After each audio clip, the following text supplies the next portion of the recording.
So this morning we're continuing with our August theme, Inclusion in Action. And we talked last week about the reality that inclusion already is. And we talked a little bit about understanding the difference between including here in this human realm and understanding that everything in creation is already included in the oneness of creation. So this morning we're going to look at who are we?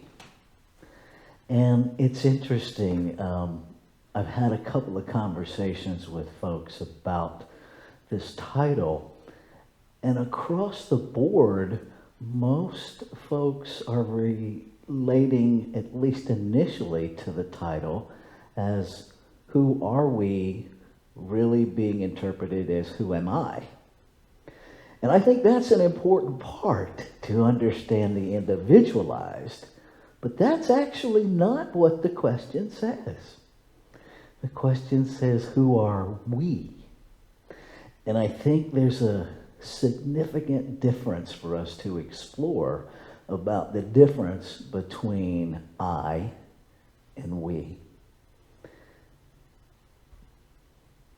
In the interview for the Science of Mind magazine, during that process, one of the things that became clear to me again is that the importance of the I, the importance of the individualized expression of me, becomes most apparent when I try to include you and can't. Not that I won't, but that something internal is blocking, and there really seems to be an impediment to be able to embrace you. And what I've learned over the years, and what I offer you this morning, is that that impediment is all of the things within each of us that we refuse to embrace, that we refuse to include as part of us. And I think the impediment really is anchored in the misunderstanding of things we've done rather than who we be. I've shared this before, and I think it's worth repeating. We live in a culture that assigns identities based on behaviors. If you're a person who tells a lie, what's accurate is that you are a divine idea in the mind of God, emanating as a human being who happened to tell a lie. But that's not what we do in our culture. We assign an identity. We assign you an identity as now you are a liar. And I think that's where our problems begin and end, with understanding who we are. We have, all of us, have many, many identities. Husband, father, mother, wife, partner, straight, gay, asexual, bisexual, male, female, gender fluid, non-gender, transgender. We have an infinite number of identities. And I say infinite because the divine is always expressing itself in newness. And so there are identities expressing that we just haven't come up with a label for yet. We haven't noticed them enough to need to label them. Perhaps the labeling is only necessary for earthly communication. And perhaps in this philosophy of change your thinking, change your life, it's applicable to these labels that we take on and that we hand out.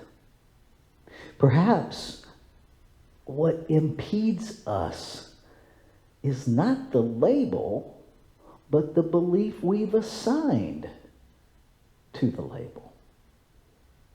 And how easy it becomes to separate ourselves. These are the labels I like, and these are the labels that I don't want anything to do with. I want to be around like-minded people. That's a nice catch-all label that some of us use. And mostly when we say that, mostly, not 100%, but often, when we use that phrase like-minded, we're really talking about, I want to surround myself with people who agree with me. And on the other side are those people. You know them. And that is a huge category of everybody that we don't necessarily like or appreciate or want to associate with goes in that category. And then we have those folks that we move back and forth, much like computer files. That, well, now if you're going to act like this, you go over here in those people. And when you clean up your act, you can come over here into these people. And perhaps part of our exhaustion in life is from caretaking all of the compartments that we've created against oneness. Because the truth of the matter is, those categories, they're made up, they're illusory, they're based on delusional thinking, and they only create a sense of separation, an experience of separation. They don't actually separate us. Those people who you, in this human realm of emotion, disdain the most are no less a part of you than the ones that you can't imagine loving more. We're all one. And so I think perhaps, there's a Howard Thurman reading. Howard Thurman delivered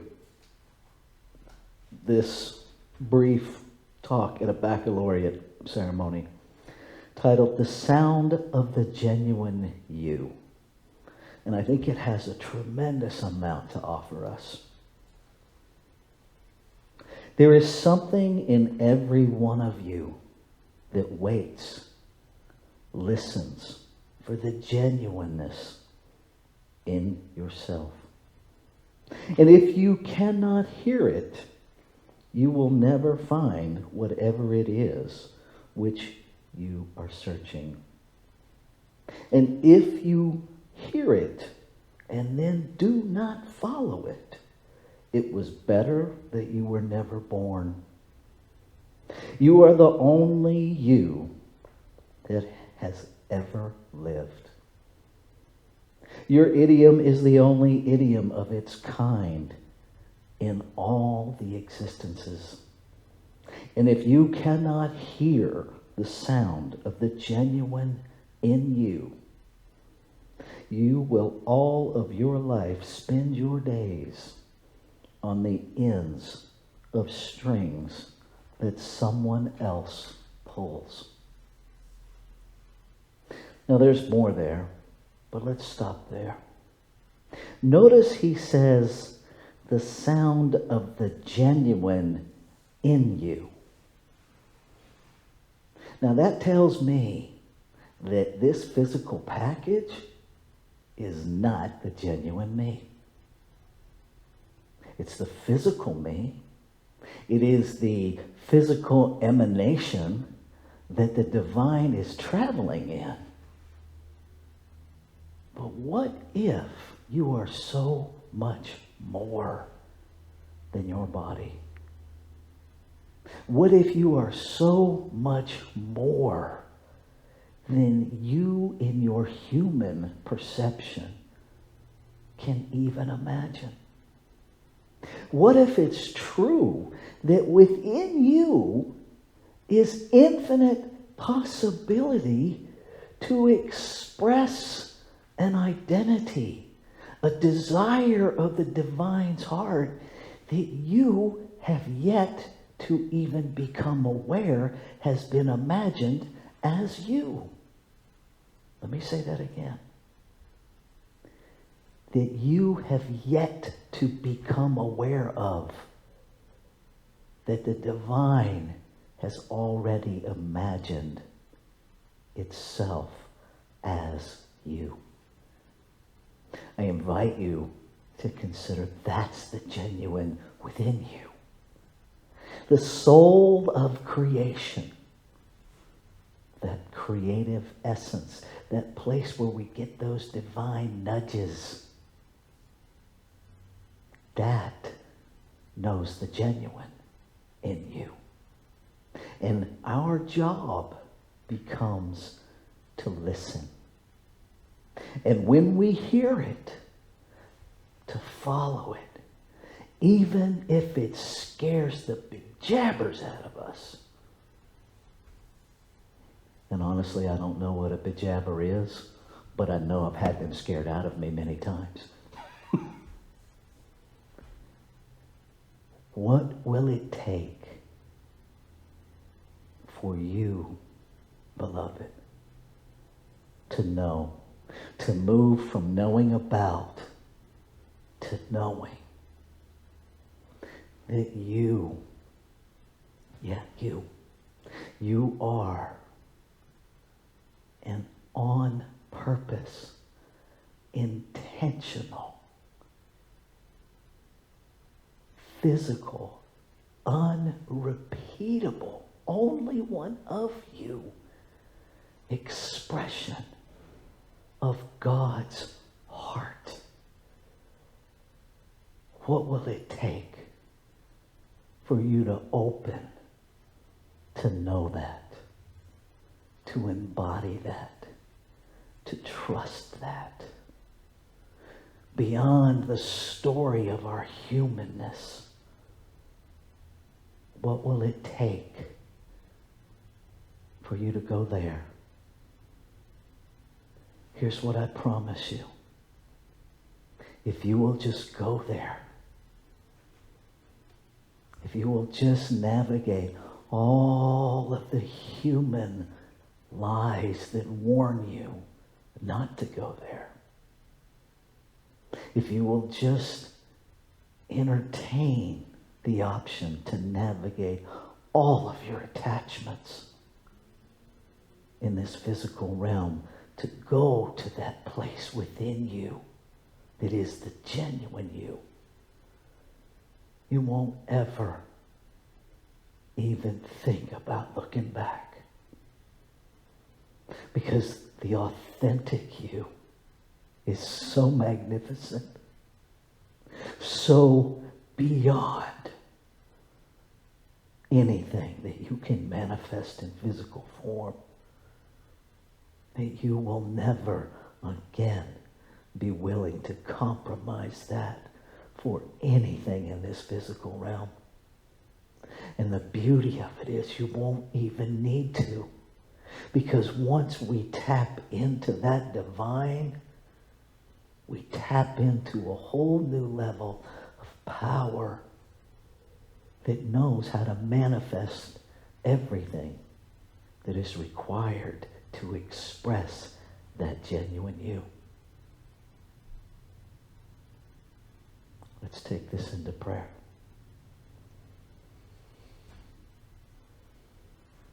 Feeling myself drop into that place, that there I am place. Allowing it to permeate every cell in my being, knowing that as it permeates this individualized center, it permeates the whole. Knowing that what is true of me is true of all, I can confidently speak my word for all of humanity, for every divine, purposeful, unrepeatable, magnificent expression of life itself. that there is an experience beyond a knowing about, that there is a knowing this morning. There is a touching of that genuine that changes lives, that changes the course of humanity, that heals.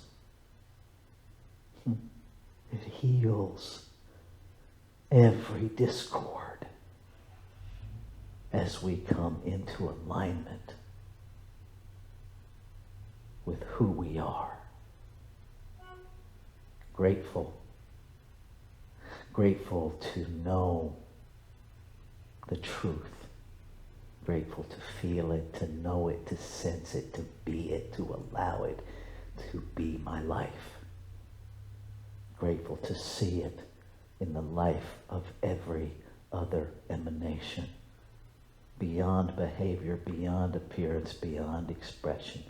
To know that it is there and to see it with clarity and absolute conviction. Grateful, grateful, grateful.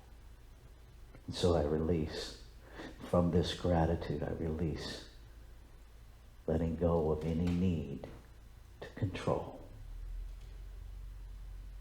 And simply agree to be that which I came here to be. I invite you to own this as we say together. Amen.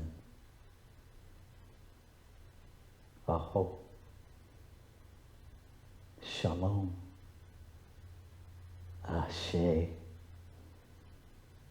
And so it is.